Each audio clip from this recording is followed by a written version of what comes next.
Normalmente nadie se da cuenta de quien limpia los estudios. La gente llega a toda prisa, ajusta sus guiones, discute timbres y entonaciones y pasa junto a Vía como si fuera parte del mobiliario. Ella siempre lo supo y, aún así, hacía su trabajo con cuidado, como si cada taza lavada o cada piso pulido también tuviera que tener su propia banda sonora. Vía fue la primera en llegar y una de las últimas en irse. Sabía exactamente dónde cada actor de doblaje había dejado sus tazas, qué micrófonos eran más sensibles y qué directores tenían una obsesión con la limpieza. En los raros momentos en que el estudio estaba en silencio, se permitía jugar con las palabras. Susurraba frases de personajes famosos mientras recogía paquetes del suelo o limpiaba los cristales de la sala técnica. Nunca fue más allá de eso, no por falta de deseo, sino porque sabía cuál era su lugar, o al menos el lugar que esperaban que ocupara. Esa mañana, el estudio estaba en alerta. Una entrega importante tenía un plazo de entrega ajustado y todo tenía que salir sin problemas. El doblaje de un episodio de una serie extranjera estaba casi terminado. Solo faltaba la voz del protagonista en una escena crucial. El problema es que el actor del reparto no apareció. Ninguna explicación, ninguna advertencia. Llamaron, dejaron mensajes, intentaron contactar a actores de doblaje suplentes, nada. El tiempo corría y la tensión solo aumentaba. El señor Mauricio caminaba de un lado a otro con expresión cerrada. Él no era del tipo que aceptaba retrasos. Toda la producción parecía estancada, esperando una solución que nunca llegó. Y fue en ese intervalo, entre el café enfriándose en la mesa y las miradas ansiosas del equipo, que Vía decidió hablar. Él no levantó la voz. Ella simplemente dijo, con la tranquilidad de quien no espera ser escuchado, si quieres, puedo intentarlo. Lo que siguió fue un silencio incómodo, de esos que parecen durar más de lo que deberían. Algunos miembros del equipo miraron a Vía, como si hubiera contado un chiste inapropiado. Otros simplemente lo ignoraron. El señor Mauricio, que ni siquiera sabía su nombre, dejó escapar un suspiro impaciente, como si quisiera poner fin a una sugerencia absurda, pero el tiempo se acababa y no había nadie disponible. Uno de los asistentes de audio, quizás más por desesperación que por confianza, dijo, ella lo oye todo, siempre está cerca, quizá funcione. Eso pareció dar una oportunidad. El director vaciló, miró a Vía durante unos segundos, como si intentara recordar si había visto a esa chica antes, y entonces, con la impaciencia de quien está a punto de rendirse, simplemente dijo, 5 minutos, una prueba. Vía entró en la cabina con las manos sudorosas, pero la mirada firme. Ella conocía esa escena, ya había escuchado la grabación original varias veces mientras limpiaba en la sala de edición. Conocía el ritmo de los versos, el peso emocional del pasaje, el ritmo de la respuesta. Respiró profundamente y esperó la señal. Cuando se encendió la luz roja, ella no intentó imitarla, ella interpretó, con la voz quebrada en el momento justo, transmitía ira, duda, miedo, todo en la medida justa. Al otro lado del cristal, los técnicos intercambiaron miradas. Alguien presionó pausa y rebobinar. Le pidieron que lo hiciera de nuevo, pero con un ligero ajuste en el tono final. Y ella lo hizo, sin cuestionar, sin contenerse. El señor Mauricio permaneció en silencio, mirando el monitor como si intentara comprender lo que allí ocurría. Cuando terminó, Vía salió de la cabina y se quedó de pie, sin saber si podía irse o esperar algunas instrucciones. No hubo aplausos, ni sonrisas exageradas. El ambiente seguía siendo deprisa, pero ahora estaba mezclado con un tipo diferente de silencio, el que surge cuando alguien se da cuenta de que quizá ha subestimado demasiado. El señor Mauricio se acercó lentamente, con los ojos entrecerrados, y preguntó, ¿ya has hecho esto antes? Vía meneó la cabeza. Él dijo que no, pero que siempre le había gustado escuchar, repetir, estudiar los sonidos. Eso lo aprendió sola, ahí mismo, mientras preparaba café y barría el suelo. El director no respondió de inmediato, simplemente se dio la vuelta, pidió a los técnicos que terminaran los cortes y dijo, ella se quedará en este episodio. La noticia se difundió rápidamente entre los corredores. Algunos comentaron con sorpresa, otros con cierta ironía velada, como si todavía fuera difícil aceptar que la señora de la limpieza había hecho algo que merecía atención. Pero el hecho es que la voz de Vía permaneció, y salió bien. En el corte final, nadie notó que no era el actor de voz habitual. Algunos incluso elogiaron la entrega, diciendo que el personaje parecía más humano, más cercano. Vía, por su parte, no celebró en voz alta, continuó yendo a trabajar temprano, limpiando como siempre, pero ahora con una actitud diferente. Sabía lo que había hecho, y lo más importante es que sabía que ahora, por una vez, realmente, habían escuchado su voz. En los días siguientes, Vía comenzó a ser saludada por personas que antes ni siquiera sabían su nombre. Algunos la miraban con curiosidad,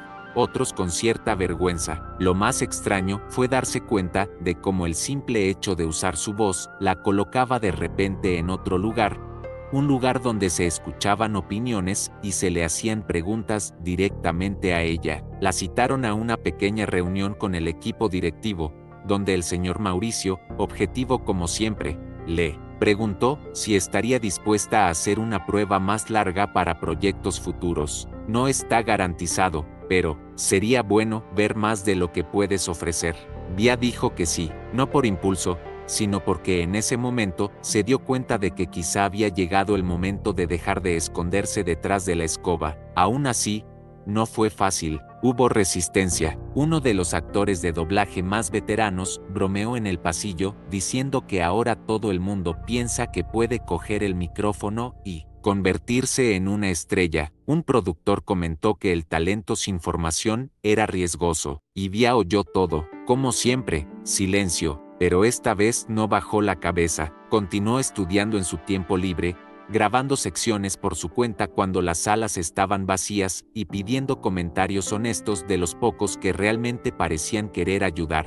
Poco a poco fue ganando espacio en pequeñas participaciones, voces secundarias, efectos de fondo, nada del otro mundo, pero suficiente para que, mes tras mes, su placa dejara de decir servicios generales y pasara a llevar solo su nombre, Beatriz Ramos. El cambio no fue solo profesional. Ella cambió la forma en que Vía se veía a sí misma. Por primera vez, sentí que tenía el control de algo que antes parecía inalcanzable. Empezó a ahorrar parte de su salario para realizar un curso técnico de doblaje los fines de semana. No se lo contó a mucha gente. Ella pensó que no necesitaba demostrar nada, pero quería sentirse más preparada. Poco a poco fue ganando confianza, no solo en la voz, sino en la mirada, en la postura. Aquella chica que se escondía tras bastidores ahora caminaba por los pasillos como alguien que formaba parte de todo. Todavía preparaba café y todavía hacía el trabajo pesado cuando era necesario.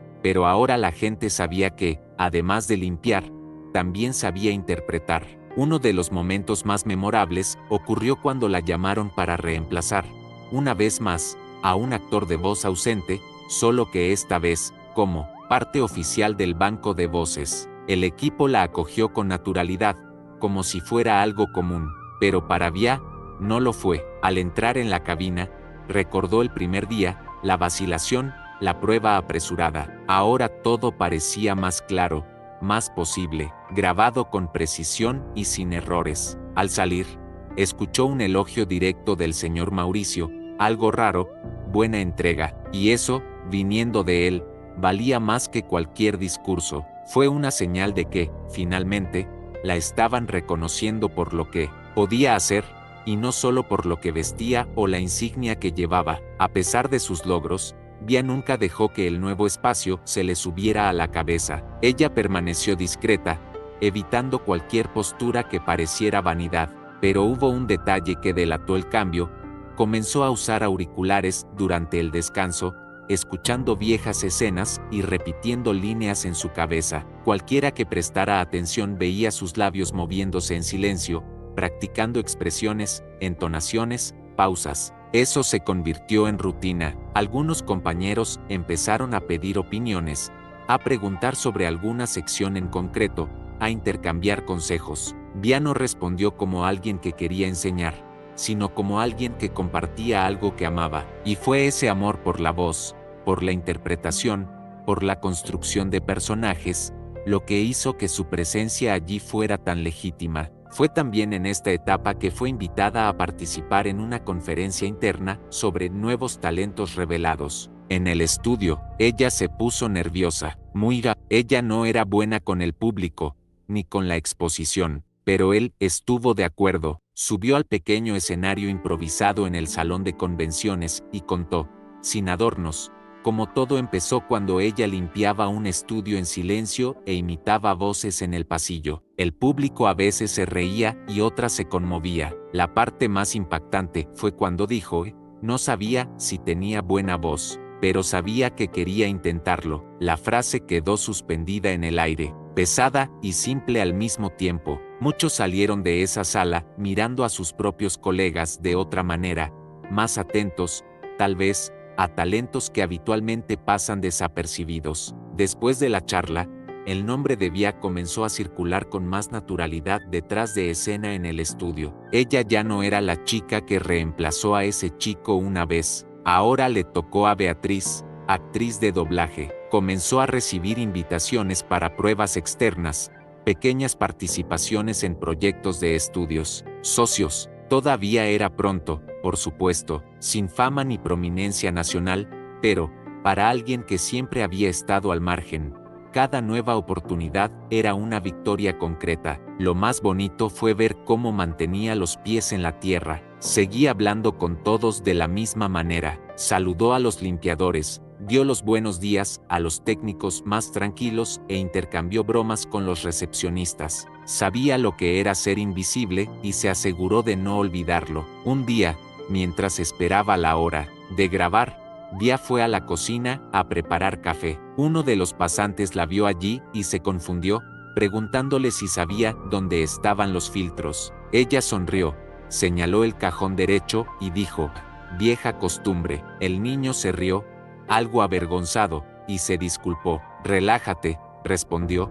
Todavía me gusta hacer café. Y era verdad. No había resentimiento ni orgullo herido, solo una conciencia muy clara de quién era ella y de dónde venía. Esa cocina, ese micrófono, ese estudio, todos eran parte de la misma historia. Lo que cambió fue la forma en que la gente ahora escuchaba su voz, y lo más importante, cuánto creía ella misma en ello. Sin embargo, el momento que más marcó a Via ocurrió semanas después, cuando el equipo recibió feedback internacional sobre el doblaje que había realizado de emergencia. El estudio asociado elogió la naturalidad de la voz y afirmó que la versión brasileña transmitió exactamente la emoción de la escena original. Para muchos de los presentes, fue simplemente otro comentario positivo entre muchos otros, pero para Via, fue el punto de inflexión definitivo, no porque necesitara validación, sino porque era la primera vez que su discurso,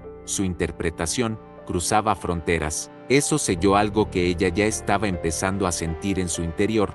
Ya no era solo una excepción que funcionaba, ella era una profesional en la construcción. Hoy, incluso con todo lo que ha logrado, Via sigue diciendo que tuvo suerte de estar en el lugar correcto en el momento correcto. Pero cualquiera que la vio ese día, con el delantal todavía atado a la cintura, enfrentándose al micrófono con valentía, sabe que no fue suerte, fue una preparación silenciosa, fue amor genuino por lo que hizo, y, sobre todo, fue el coraje de ofrecerse, incluso cuando nadie esperaba nada de ella. Aquella grabación de emergencia se convirtió en apenas el primer capítulo de una nueva etapa, pero para Via siempre será el momento en el que finalmente se escuchó su voz, y fue a partir de ahí que todo cambió.